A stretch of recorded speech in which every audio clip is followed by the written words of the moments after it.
Nous pouvons citer le problème d'eau que nous avons. Nous avons le problème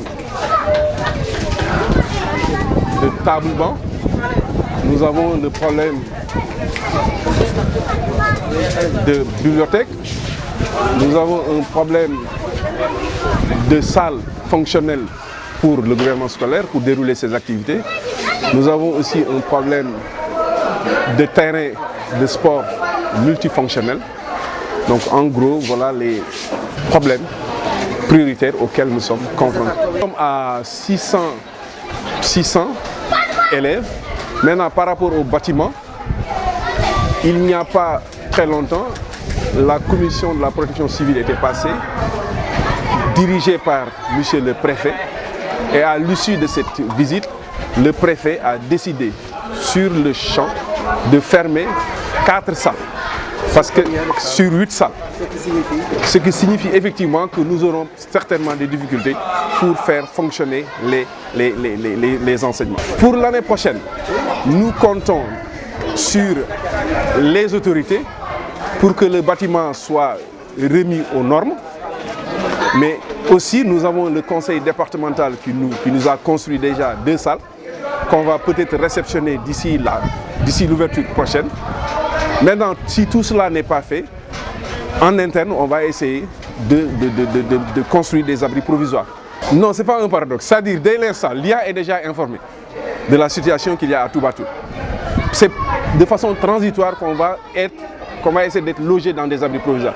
Maintenant, l'IA fera ce qu'il faudra faire pour que, dans le programme de résolution des abris provisoires, que Toubatoul soit pris en charge. Donc, nous lançons un appel aux autorités pour qu'elles nous viennent en aide, pour que effectivement les enseignements à Toubatoul ne souffrent pas du fait de manque de salles. L'année dernière, nous avons fait plus de 61%, ce qui nous a valu les félicitations de l'IA, félicitations auxquelles sont associés les membres de la communauté de Toubatoul. Maintenant, compte tenu de tout cela, et pour s'inscrire dans cette dynamique d'excellence, on ne souhaiterait pas avoir des classes pléthoriques ou bien être logé dans des abris provisoires. li nga xam nag moo jëm ci doléance yi Kandji wax na ko noonu la ñu taxawaloon daal mooy le projet vert inclusif ba la ngeen di seet il y avait 80 pieds de manguier du moins 120 citronniers 80 pieds de manguier en tout au total de 600 pieds bi nga xamante ne association parents d'élèves ñoo ko accompagner lycée bi def ko fi parce que bi lycée bi ubbi les 4 baobab yi ngeen gis ne le ak 5 baobab yi nekk fële en tout muy 9 loolu moo fi nekkoon ci ay garab beneen garab bu ngeen fi gis mu taxaw nag association parents d'élèves moo ko fi teg en synergie bien sûr avec la direction le proviseur et surtout avec le censeur. Donc loolu daal mooy apport bi nga xamante ne parents d'élèves yi andi war nañu ko bëggoon aussi du woon dafay yem ci couvert bi rek mais dañ noonu dañ koy defaale ci maraîchage defaale ci pisciculture ñu ko tuddee woon le phare de l'émergence.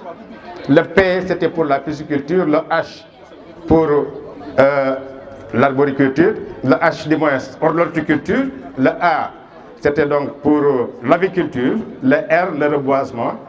Donc noonu lañu ko identifié woon nga xamante ne à terme dinañu mën di produire li élèves yi soxla fii ci lycée bi ndax boo fi toogee ba midi jot da nga gis élèves yu jógee Daaru Ndiaye yendu fii duñu añ gis élève bu jógee Ndukumaan ba Pire yendu fii duñu añ mais bu ñu demoon ba projet bi réalisé wu kon lépp lu xale yi war di soxla di ko lekk fii ci lycée bi dinañ koy xel di produire ci lycée bi ku fi yendu aussi doo yendoo xiif parce que mënuñu jàng ak xiif mënoo jàng ak coono.